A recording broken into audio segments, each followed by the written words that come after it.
Caro amigo, cara amiga, bom dia, boa tarde, boa noite. 11º dia de nossa trezena de Santo Antônio. Hoje nós vamos meditar sobre a castidade de Santo Antônio. Estamos aqui reunidos em nome do Pai, e do Filho e do Espírito Santo. Amém. Rezemos as orações iniciais. Glorioso Santo Antônio, Pai e protetor, eis-me humildemente prostrado aos vossos pés, para pedir-vos que intercedais por mim diante de nosso Senhor Jesus Cristo, para que Ele se digne conceder-me, por vosso intermédio, a graça que tanto desejo. Se for da vontade de Deus, a qual me submeto inteiramente. Peço-vos, pois, amável Santo, pela firme confiança que tenho em Deus e pela graça, porque servistes fielmente a Ele, e a confiança que deposito em Maria, a quem tanto honrastes, imploro-vos, pelo amor desse doce Jesus menino, que carregastes em vossos braços, suplico-vos, por todos os favores que Ele vos concedeu neste mundo, pelos prodígios sem número que Deus operou e continua a operar diariamente por vossa intercessão. Peço-vos, enfim, pela grande confiança que tenho em vossa proteção, assim seja. Então, uma das grandes virtudes de Santo Antônio foi a castidade, que ele lutou aí através dos votos, principalmente o voto de virgindade que ele fez aos pés do altar de Maria Santíssima, já jovem. Então, os anjos obedeceram a este desejo de Antônio e ele passou, inclusive, durante toda a infância, livre dos perigos próprios desta idade. Como nos atesta suas biografias, o demônio, como inimigo da inocência das pessoas, tentou de várias formas atacar Santo Antônio. Certamente previra que um dia ele também iria sucumbir por causa da pregação e do exemplo deste glorioso filho dos bulhões. Por isso, atacava Antônio de diversas formas para molestá-lo. Antônio apenas fazia o sinal da cruz e afugentava as insídias do demônio que se abatiam às vezes sobre ele. Rezemos um pouquinho.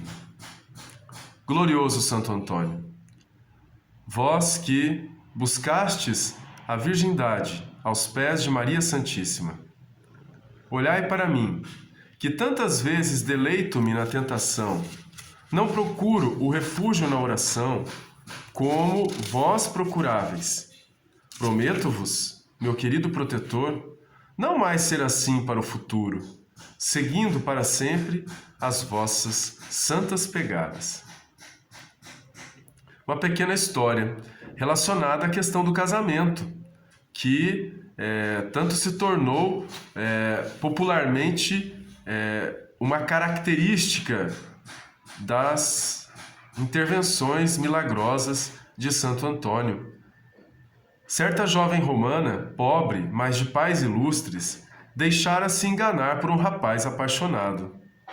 Do início, ela tentou repelir este assédio, mas seduzida pelas suas lábias e pela paixão, deixou-se cair em suas promessas. As consequências não tardaram e o rapaz engravidou a moça. Quando o pai descobriu, ameaçou-a de morte, se não contasse o nome do rapaz que havia lhe engravidado. Ela, certa do cumprimento da promessa, confessa tudo. O pai, então, correu ao encontro do rapaz. E o rapaz, então, afirmou diante desse pai que iria, então, cumprir com a sua obrigação pedindo a moça em casamento, mas que havia então apenas pedido um tempo para que preparasse o próprio casamento. O pai, receando não indispô-lo, não insistiu e esperou então para que esse tempo de preparo se cumprisse e o jovem então pudesse casar-se com a sua filha. Mas passam-se os dias, passam-se semanas inteiras e nada. A moça começa a ficar preocupada. Então reza: meu grande Santo Antônio, salvai-me, antes que todos saibam da minha desonra. Naquela época, né? Muito mais ainda evidente do que nos tempos de hoje. E nada. A moça então vai até a penitência, confessa-se e inicia uma nova novena a Santo Antônio, que terminaria no dia 13. No dia 13 de junho, o rapaz que havia engravidado a moça pela paixão, que estava envolvido com ela, entra na igreja e então vê a imagem de Santo Antônio, que de repente para como que fulminando ele com um olhar. Diz a história que a imagem disse para o jovem: hoje mesmo repararás a tua falta, senão... O rapaz então quase desfalece. E aí pensou: fugir não adianta.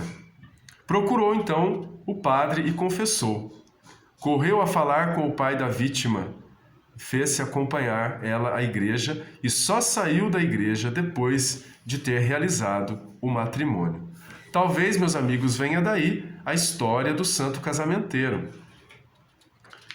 E é lógico que nós sabemos, então, justamente pela nossa trezena, que não é a única característica de Santo Antônio, mas, sobretudo, a característica de realizar coisas quase impossíveis, né, de serem acontecerem graças à sua santidade de vida. Oração final.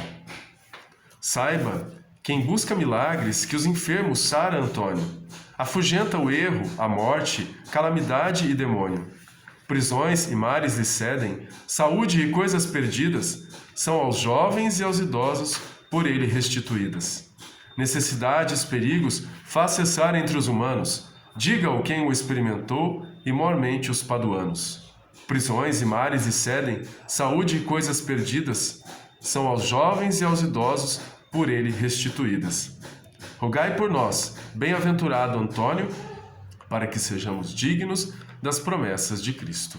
Em nome do Pai, e do Filho, e do Espírito Santo. Amém.